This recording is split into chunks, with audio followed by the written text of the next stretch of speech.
নমস্কাৰ মই বিংকু চেনেল আপোনালোক সকলোকে স্বাগতম জনালো আশা কৰো মোৰ সকলো ফ্ৰেন্ড ভালে আছে ময়ো ভালে আছো আজি ভাবিছো ভেজৰ দুটা ৰেচিপি বনা দুটা আপোনালোকৰ লগত শেয়াৰ কৰো আৰু মোৰ কিচেনত যি বনা মই কিন্তু হেইবোৰে আপোনালোকৰ লগত শেয়াৰ কৰো আৰু ৰেচিপিবোৰ কেনেকুৱা পাম মোক কমেন্ট সেকশন লিখি জনাব বলক আৰম্ভ কৰো ইয়াত লৈছো মই মুগ দালি এক বাটি ইয়াত লৈছো এটা কেৰাহী ইয়াত দিলো মুগ দালি আৰু সদায় যদি মুগ দালি ভাজি বনাও তেতিয়া কিন্তু এসিডিটি কম হয় আৰু মুগ দালিখন খাব বেছি টেস্টি হয় এমন মুগ দালিখিনি যেতিয়ালৈ ব্ৰাউন নহয় তেতিয়ালৈ গোটেইখিনি ভালৰে ভাজি লম এয়া মই মুগ দালিখিনি ভালৰে ভাজি ললো এনেকুৱাকে অলপ ব্ৰাউন কৰি লৈছো এতিয়া এইখিনি ভালৰে ধুই লম আৰু এনেকুৱাকে বনালে বেছি টেস্টি হয় এয়া মোৰ মুগ দালি ভাজা হৈ গল মই এতিয়া এইখিনি ধুই লম ইয়াত দিছো মই 2 গিলাস মান পানী দালিখিনি কিন্তু মই 6-7 বাৰ মান ধুই লৈছো ইয়াতে দিছো নিমখ দি দালিখিনি ভালৰে বইল হ'ব দিম ইয়াত লৈছো ফুলকবি ইয়াত লৈছো ফ্ৰেঞ্চবিন ইয়াত লৈছো গাজৰ মই এখিনি গোটেইখিনি সৰু সৰুকে কাটি লম গাজৰ ফ্ৰেঞ্চবিন ফুলকবি গোটেইখিনি মই ভালৰে ধুই লৈছো আৰু গাজৰৰ কিন্তু ভিতৰৰ লাঠিডাল পেলাই দিছো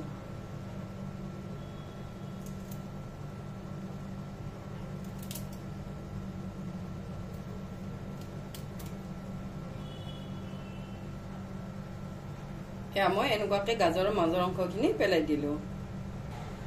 মই গাজৰৰ টুকুৰা গিটা এনেকুৱাকে সৰু সৰুকে কাটি লম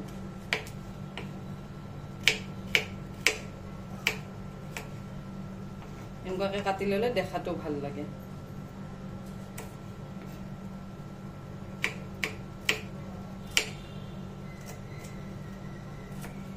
মই এনেকুৱাকে কাটি লম গোটেইখিনি ইয়াতে ললুয়া মটৰখিনি কিন্তু মোৰ ফ্ৰয়োজন কৰা মটৰ এফালে কাটি ললুয়া ফ্ৰেঞ্চবিন গাজৰ আৰু এয়া হল ফুলকবি গোটেইখিনি মই আকৌ এবাৰ নিমখ পানীৰে ধুই লৈছো এইফালে মোৰ দালিখিনিও সিদ্ধ হৈ গৈছে ইয়াতে মই ফেনখিনি উঠাই দিছো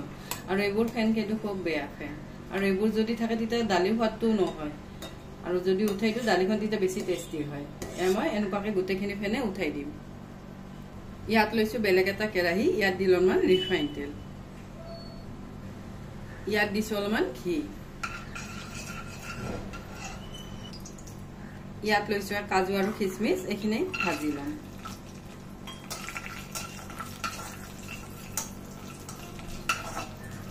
এখিনি কিন্তু পিছত দিম আগতে মই এখিনি ভাজি লৈছো দালিৰ ওপৰৰ পৰা দিলে দেখাটো ভাল লাগে আৰু খাইও ভাল লাগে আমি গোটেইখিনি ভালদৰে লৰাই দিলো এয়া মই কাজু কিচমিচখিনি ভাজি ললো লৈ এটা প্লেট এখনত উঠাই লৈছো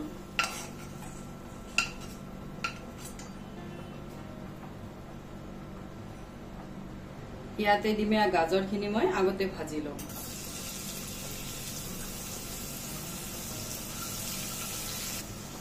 এয়া মই গাজৰখিনি হাফ সিদ্ধ কৰি লম মানে ভাজি লম আৰু 70% মান ভাজি লম ইয়াতে দিলো ফুলকবিখিনি মটৰ আৰু ফ্ৰেঞ্চবিনখিনিও একেলগে দি দিছো দি গোটেইখিনি ভালদৰে লৰাই দিছো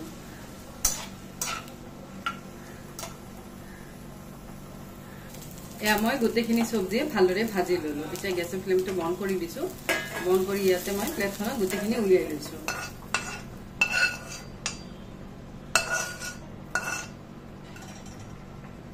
ইয়াতে দিছো অলপমান ৰিফাইন তেল ইয়াতে দিছো ঘি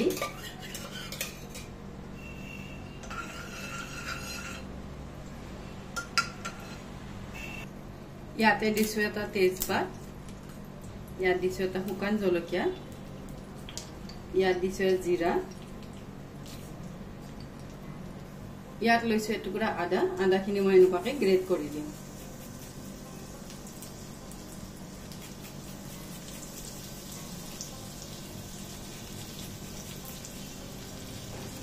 গোটেইখিনি আদাই গ্ৰেট কৰি দিলো দি আদাখিনি ভালদৰে ভাজি লম আৰু এনেকুৱাকে যদি আমি আদা গ্ৰেট বা খুন্দি দিও তেতিয়া দালিখন মুগ দালিখন বেছি টেস্টি লাগে আমি গোটেইখিনি লৰাই দিলো লৰাই ইয়াতে দিলে কেঁচা জলকীয়া ইয়াতে দিলে বিলাহী দি গোটেইখিনি আকৌ অলপ লৰাই দিছো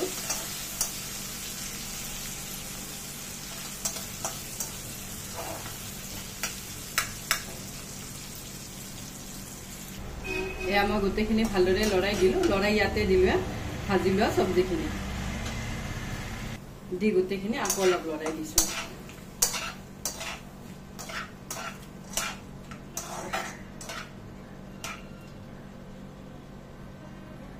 ইয়াতে দিছোঁ নিমখ মই দালি বইল কৰোঁতেও নিমখ দিছোঁ সেইবাবে অলপ কমকৈ দিছোঁ দি গোটেইখিনি ভালদৰে আকৌ অলপ লৰাই দিওঁ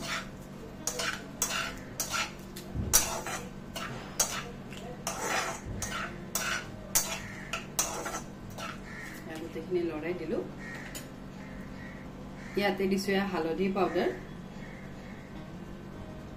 দি আকৌ গোটেইখিনি ভালদৰে লৰাই দিছোঁ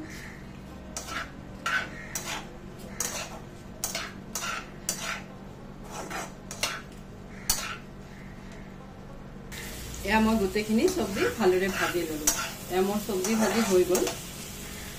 ইয়াতে মই দিম দালিখিনি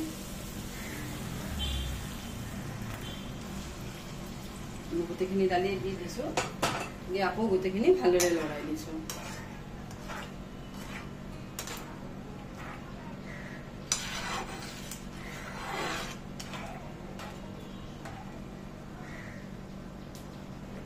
এয়া মোৰ দালিখন ভালদৰে উতলি গ'ল ইয়াতে মই দিছোঁ অলপ চেনি দি মই গোটেইখিনি আকৌ অলপ লৰাই দিছোঁ ইয়াতে দিছোঁ অলপ গৰম মছলা মই কিন্তু আগতে গোটা মছলা দিয়া নাই সেইবাবে অলপমান দিলোঁ গৰম মছলা আৰু এইবোৰ চব হোমমেড গৰম মছলা আৰু অলপতে গোন্ধটো কিন্তু খুব ভাল লাগে এয়া মই গোটেইখিনি ভালদৰে লৰাই দিলোঁ ইয়াতে দিছোঁ অলপ ভাজা মছলা ইয়াত আছে চফ আৰু জিৰা আৰু শুকান জলকীয়া আৰু এনেকুৱাটো যদি আমি দিওঁ ঘৰতে বনাই মছলাটো ফ্লেভাৰটো খুব ধুনীয়াকৈ আহে ইয়াতে মই দিলোঁ এচামুচ এয়া মই গোটেইখিনি ভালদৰে লৰাই দিছোঁ ইয়াতে দিলোঁ কাজু আৰু খিচমিচখিনিও দি দিলোঁ এয়া মোৰ ৰেডি হৈ গ'ল ইয়াত লৈছোঁ মই আলুৰ বাকলিবোৰ এৰুৱাই লৈছোঁ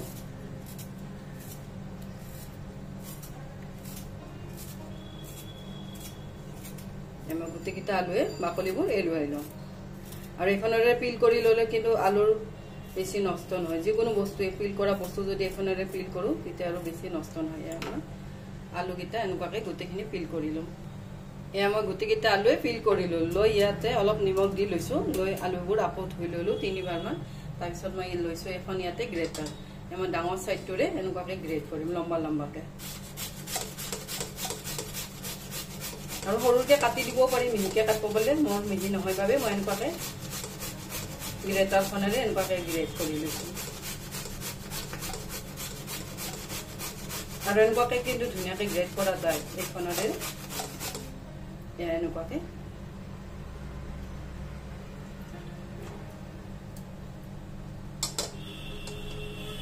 এয়া মই গোটেইখিনি আলুৱে এনেকুৱাকৈ ৰুকি ল'লোঁ লৈ এনেকুৱাকৈ কিন্তু মোহাৰি আকৌ ধুই ল'ম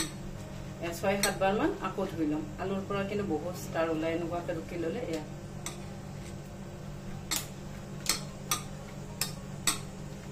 এয়া মই 6 বাৰমান ভালদৰে ধুই লৈছোঁ ধুই এনেকুৱা এটা খৰাহিত থৈ দিছোঁ যাতে গোটেইখিনি পানী ওলাই যায় আৰু বেছিকৈ ধুলে এইখিনি আলুখিনি বেছি মচমচীয়া হয় মই 6-7 বাৰমান ধুই ল'লোঁ ধুই এনেকুৱাকৈ মেলি থৈ দিছোঁ এয়া যদি 20 মিনিটমান এনেকুৱাকৈ মেলি থৈ দিওঁ যেতিয়া আলুখিনি শুকায় তেতিয়া ক্ৰিস্পি হয়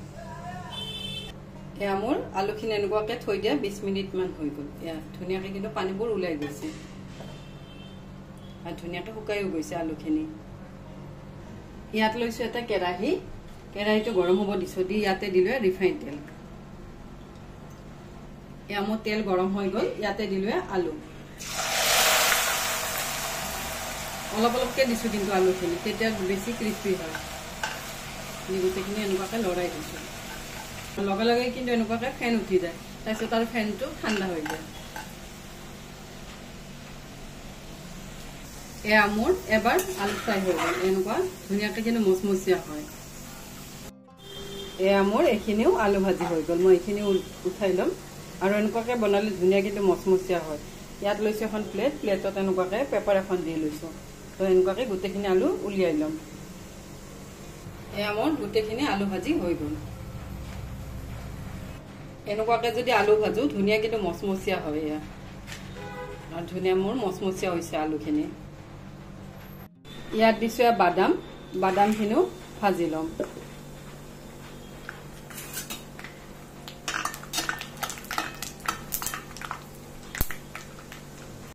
এয়া মোৰ বাদামকেইটাও ভাজা হৈ গ'ল। ইয়াত দিছো দুটামান নৰসিংহৰ পাত, এইকেইটাও ইয়াতে তেলত দি দিম। এয়া মোৰ নৰসিংহৰ পাতকেইটাও ভাজা হৈ গ'ল।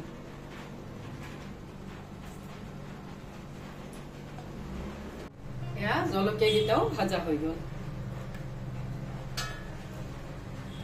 এয়া মই গোটেইখিনি ভাজি ললো। এতিয়া কিন্তু আলুখিনি ঠাণ্ডা হৈ গৈছে। ইয়াতে মই দিছো নিমখ। ঠাণ্ডা হোৱাৰ পিছত নিমখ দিলে তেতিয়া আৰু মচমচীয়া হৈ থাকে। ইয়াতে দিছো অলপমান চাট মছলা দি গোটেইখিনি ভালদৰে সানি লৈছো।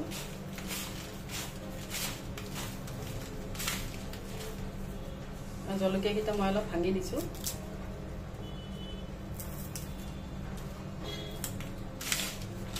এনেকুৱা যদি আপোনালোকে আলু ভাজি ট্ৰাই কৰে না, এবাৰ ভাজি খাই চাব,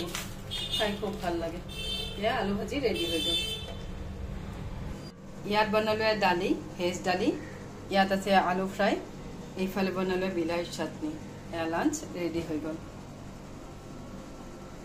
ইয়াত লৈছো এখন কাঁহী, ইয়াত দিলো ভাত আৰু এনেকুৱাকে খুব ধুনীয়া লাগে। ইয়াত দিলো ভেজ দালি, ইয়াত দিলো আলু ফ্ৰাই,